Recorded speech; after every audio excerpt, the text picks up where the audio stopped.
And I think we live in a world so much where strategy drives creative, and I'm a huge believer that creative can drive strategy. Welcome to the Whole Brand Briefing, actionable ideas to help build a world with more whole brands. A whole brand is an organization that treats everything it does as the brand, from marketing ideas to business ideas and all the ideas in between. This is the Whole Brand Briefing. Hi, everybody, and welcome to the Whole Brand Briefing. My name is Tim Gallus, and I'm the director of the Whole Brand Project. In a few seconds, we're going to hear from Eric Ryan. Eric has started 4 different brands from scratch, beginning with the groundbreaking method. And what I love about Eric's thinking is the value he places on creativity at the highest level. And I think that's what you're going to see when you hear his ideas for building whole brands. So let's get going.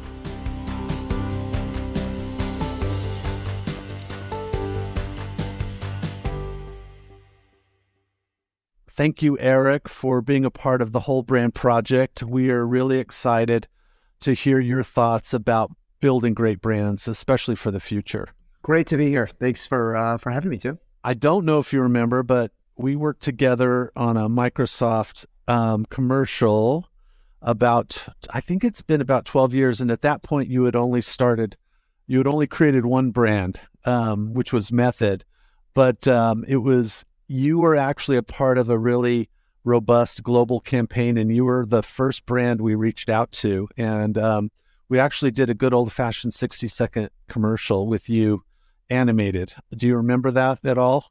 Keep it weird is our wig for keep it human, keep it real, keep it different. Like we don't build rockets over here. We make soap. I do. It's when I got to finally join the Actors Guild and receive little checks in the mail every week. So it was a lot of fun, and what a time when marketing was so much simpler, when you could actually run a campaign like that.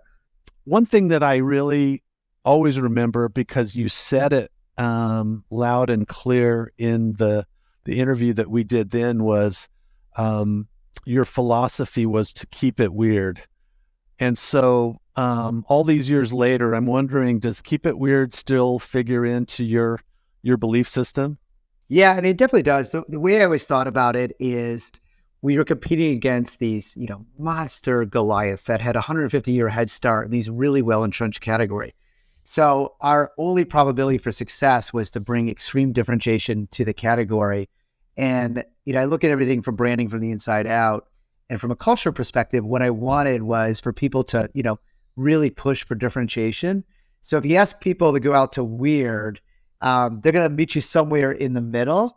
And it was my idea of just creating a lot of space for people to think very differently about the way we brought our brand and product and even our culture to life. I love that idea of, going further out than you think you'll actually get, but getting people to meet you in the middle. I love that idea. It feels like you've done that with the brands that I've seen. Is that, how do you practice that with the brands that you've created? As a leader and as an entrepreneur, it's so important to really walk the walk of what you want out of the organization, and you've got to do it yourself. And I always try to do create that space where the expectation is to innovate, to push ourselves really hard, to be different.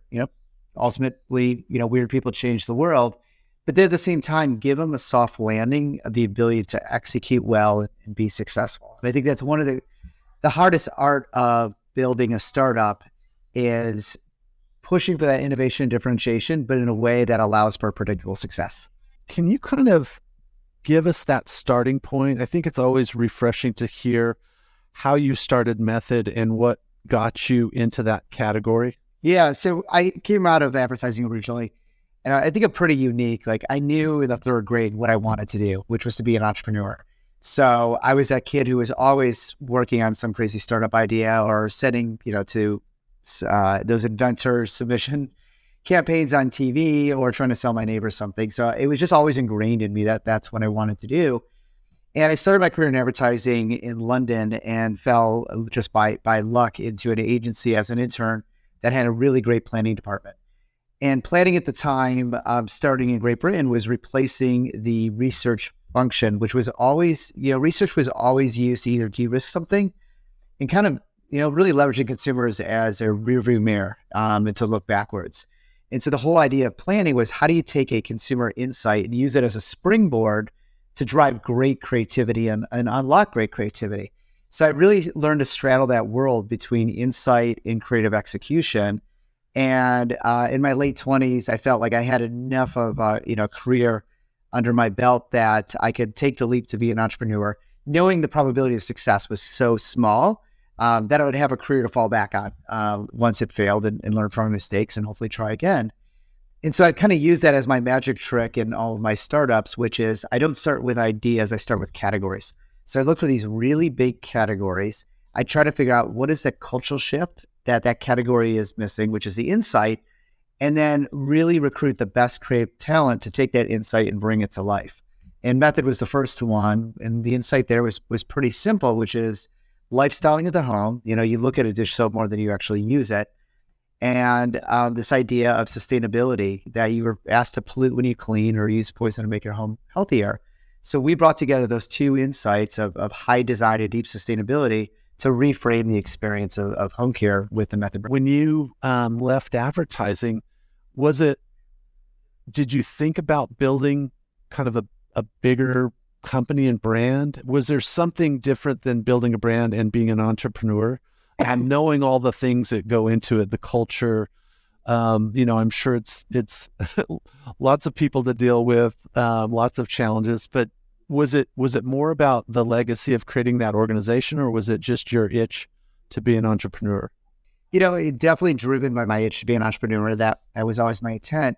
But I saw in my, the years I was in advertising, I started at this agency that was like the first integrated agency in London. It had a really strong design department, and they took a whole brand approach to it.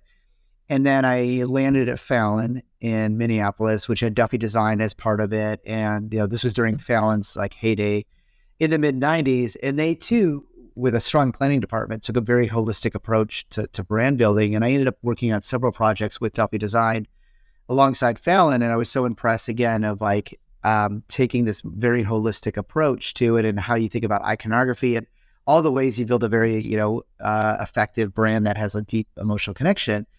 And then I went to Hal Riney in San Francisco, and, Hal was one of the original Mad Men, and it was an agency that was a little bit more traditional in its approach. And since I, in my career had been in these very highly integrated design-led agencies, I was working on Saturn, and I was, really unsatisfied with how everything was focused about creating an ad.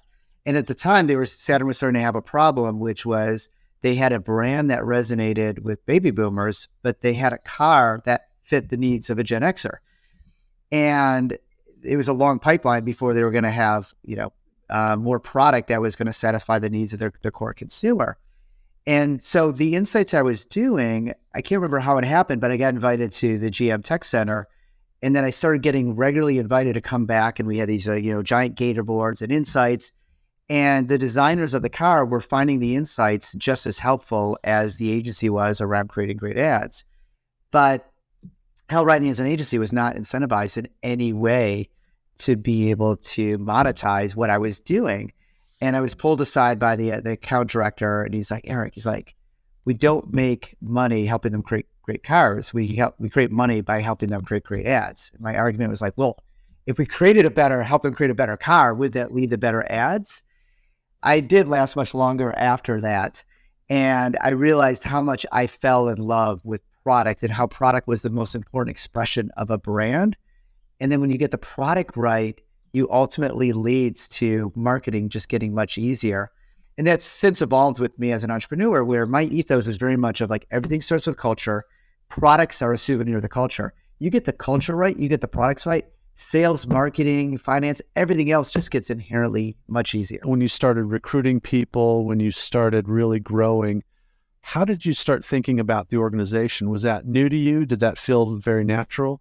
It was, so in Method, we joke that we had the secret sauce for our culture, but nobody had the recipe. And in the beginning, it was not something we thought about. It was something we just naturally did. And coming out of advertising, where I recognized so much of like, your assets go down the elevator shaft and leave the building every day, that really your people are your most important assets. And I saw good cultures and bad cultures. I saw Fallon that put so much effort into their culture, in the way they treated people, the office design. It was a place you wanted to be. And then I was at, Hal Ridey, where you'd sit next to Hal on a pitch and he would really talk to you. And it was a very different, there was amazing people there, but it was not a place that nurtured culture. But there was a recognition that your people are your assets. So I kind of took that Fallon culture with me when I went to go start Method. And, even when you walk in, it looked like it was more of an advertising agency than it was a soap company. So it was something that I think just naturally happened. And, businesses, for better or worse, tend to reflect the personalities of the founders. And because you end up hiring people that you connect with, that you have great chemistry with. But as we started scaling up, we saw some mishires. And I overheard somebody say, because we were so busy and so stretched, like, you know what, I just need a warm body. And that scared the crap out of me. And so we created what was called the homework assignment as a way to start prototyping, to make sure that we were hiring for the right cultural fit and building a company that really reflect the brand from the inside out. When you were inside and building the organization, were there things that had kind of come from your past, your creativity and the work you had done in strategy? Did you start applying? Did you notice that you were kind of applying your sensibilities to everything? Did it feel like there were any barriers to where creativity could live or not live? No, and I probably, as very early in this, but I obsessed over office design, even at a stage, where the company arguably can't afford great office design. And again, I think a lot of this was when I love design and aesthetic, and I'm somebody who needs to be in an environment to be inspired by. But I also recognized from advertising the way you build your offices, both as a place where people want to spend time when they're working long hours, but also a place where clients want to come to. And I also recognized that how really great office design helped people be brave to sell ideas. And with Method, we designed it so you walk in, you feel very much like when you walk into the lobby, you're walking into the brand, the people you meet, the way it's designed. And I love that Winston Churchill quote of, we shape our buildings and then they shape us. And I think that the same is true, which is ironic since we're all working from home now, is true very much for the role of office design, of setting the intent of the brand, the culture. And in my case, I wanted to show like design matters everywhere. And then the real value I saw of it is like when major retailers like Target would come visit us, when they're in our environment, they were braver when we were pitching them, innovation and ideas that were further out there, because it just felt very, very at home. And then also as a place like, I think great office design too for your culture, it's a show that you really care about your people, that you create a space that they want to be in every day. Yeah, I love that. I love the idea of creating a space you want to be at, but a space where you feel more brave and more creative. That's a really great learning. I would take people for a tour at Method, and they would be like, "Oh, what's that? Is that the design department?" I'm like, "No, it's the finance department." But they look like they're in a design studio. And we try to brand everything. So Method, when we built our plant, it was called the Soapbox. Ollie, we put in the Presidio. So we were based in a national park because it was all about active lifestyle, and we branded it Camp Ollie. Willie is Welly World. Cass is the Castle. So I really try to give real intent, purpose, and this idea that the office is part, and the culture is this whole idea of we're part of this unified experience. Now you've started 4 brands. What are the things that you kind of feel confident about, I guess, is the way I would ask you? Yeah. That you feel like are mandatories. So I think if there's a kind of 5 principles that I go back on. The first one is nail it before you scale it. And you see this over and over of companies that go into scale mode without a profitable business model that works. And so I constantly de-risk along the way in a lot of different approaches. Even the way we roll out products, we often focus with a retailer, prove it there before we take it to other retailers. We'll use consumer insight, the right way to de-risk. So nail it before you scale it. and just breaking things in bite-sized steps, I think is a key principle. Second would be this belief that everything starts with culture and your products are a souvenir of your culture. So really focusing, it's never too early to make sure you get that team, that culture right. Because at the end of the day, like ideas are easy, execution is hard, and great execution is going to be delivered by great teams. And so really putting your ego aside, hiring people greater than yourselves, empowering them, giving them space. And then as an entrepreneur, I just obsess over products. So if we can get the culture right, products right, as I said earlier, generally the boats can be pointing in the right direction for success. Third principle is I'm a huge believer in bringing together artists and operators. So I think if you look at companies when they were at their best, like Apple when you had Tim Cook and Steve Jobs, right? Artist and operator. Or Gap, when Gap was Gap, you had Mickey Drexler, who is not the founder, but very much the artist, and then Don Fisher, who was the founder and very much the operator. And so I try to build that within our teams, both at the top, where I love a good dynamic duo of artist and operator. I'll often bring in a great COO as my operating foil.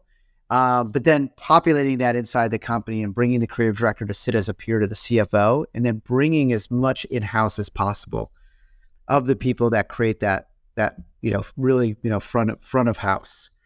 4 would be design matters. I think design is the most impactful way to build a brand. Seeing is believing, right? You can immediately change perceptions instantly through great design and creative presentation. We live in a very visual medium world now, driven by online, where everything is design.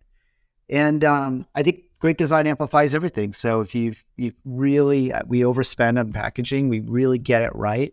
But then that gets amplified, everything from PR, where journalists want to give features to pretty little objects, to retailers that are willing to give tremendous space because your product visually merchandises better than others. So I think at the end of the day, too, you get the product right, the product becomes the ad in everything you do. And I think that is super essential.